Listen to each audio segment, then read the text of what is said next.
Assalamualaikum warahmatullahi wabarakatuh. Saya Zulmahendra akan menjelaskan dampak corona terhadap berbagai sektor perekonomian di Indonesia. Sebelum kita membahas itu, saya akan menjelaskan sedikit apa itu corona. WHO menjelaskan, coronavirus adalah virus yang menginfeksi sistem pernafasan. Infeksi ini disebut COVID-19. Virus corona menyebabkan flu biasa sampai penyakit lebih parah seperti sindrom pernafasan timur tengah atau MERS dan sindrom pernafasan akut parah atau SARS. Virus corona adalah zoonotik, yang artinya ditularkan antara hewan dan manusia. Penyebaran virus ini sangat cepat, bahkan sampai ke lintas negara yang mengakibatkan dampak yang sangat luas terhadap berbagai sektor perekonomian di dunia.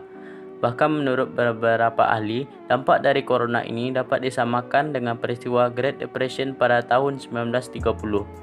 WTO memprediksi bahwa perdagangan internasional akan turun ke level 2% sehingga dunia akan kembali masuk ke situasi krisis ekonomi global yang pernah terjadi pada tahun 1930-an.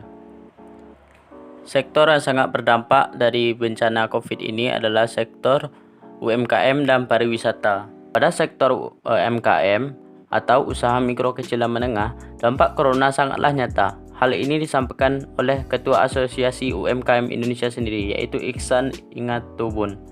Anjuran social distancing yang dikeluarkan oleh pemerintah Indonesia membuat orang-orang tetap di rumah dan tidak pergi keluar untuk melakukan aktivitas seperti biasanya. Salah satu kegiatan menghilang dari rutinitas adalah tidak berbelanja keluar rumah melalui UMKM yang ada. Karena inilah UMKM kesulitan membayar biaya-biaya yang ada. Hal ini seperti gaji dan honor pekerja serta biaya-biaya operasional dan non-operasional lainnya. Hal ini berdampak buruk karena apabila pekerja tidak menghasilkan uang, maka terpaksa pulang kampung dan tidak punya pilihan lain. Pasalnya mereka tidak memiliki penghasilan yang cukup untuk hidup di tempat perantauan. Mau tidak mau, pulang ke rumah adalah hal yang harus dilakukan untuk bertahan hidup. Sektor pariwisata. Apa sih dampak dari anjuran social distancing? Tentu saja kita tidak bisa jalan-jalan dan traveling. Agen perjalanan hotel, transportasi, pemandu wisata, hingga restoran pun terkena dampak dari virus corona ini. Tidak hanya sebagai turis lokal, anjloknya angka turis mancanegara juga merupakan hal yang tidak dapat dihindari. Pekerja juga terkena dampak virus corona bagi perekonomian sektor pariwisata dan akan membutuhkan cara menghasilkan uang dari rumah saat wabah. World Travel and Tourist Council memprediksi akan ada 75 juta tenaga industri perjalanan dan pariwisata yang kehilangan pekerjaan mereka. Itulah sektor-sektor yang paling terdampak dari virus corona. Oleh karena itu, apa solusi yang dapat dilakukan untuk mengatasi hal tersebut? Pada sektor UMKM, para pelaku UMKM dapat memanfaatkan media sosial sebagai channel utama pemasaran. Di tengah himbauan menjaga social distancing, media sosial dapat menjadi salah satu cara mempromosikan produk atau usaha yang kamu miliki. Lalu pastikan cash flow terjaga dengan sehat. Arus kas menjadi unsur paling penting dalam bisnis, sehingga pemilik usaha harus mampu mengelola uang tunai secara optimal. Terakhir, rencanakan ulang pendapatan dan pangkas anggaran biaya. Melihat kembali rencana anggaran biaya menjadi hal yang krusial pada masa ini. Pemilik usaha harus dapat memilih pos anggaran mana yang menjadi prioritas dan melakukan penyesuaian budget dengan kondisi saat ini.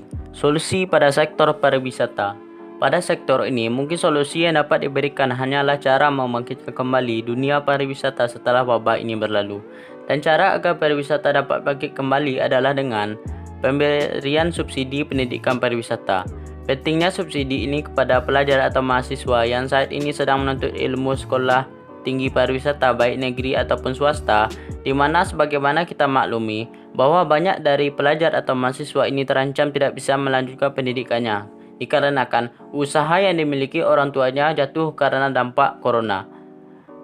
Lalu, prioritaskan pada pembenahan destinasi. Terkait kenyamanan destinasi wisata, Indonesia masih memiliki banyak PR yang harus dikerjakan, seperti misalnya isu kebersihan, keamanan, kesehatan, pelestarian lingkungan, regulasi daerah, dan layanan wisata halal. Ini tidak saja membutuhkan anggaran yang banyak, tetapi juga pendampingan yang intensif, sehingga pembenahan destinasi yang dilakukan sesuai dengan standar global manajemen destinasi pariwisata yang berkelanjutan. Dan yang terakhir, penguatan regulasi masuknya wisata mancanegara. Mengambil pengalaman dari kasus corona, wisatawan dari negara atau daerah yang sudah pernah atau rentan terkena wabah penyakit harus melalui seleksi yang sangat ketat untuk mendapat izin masuk atau visa ke Indonesia.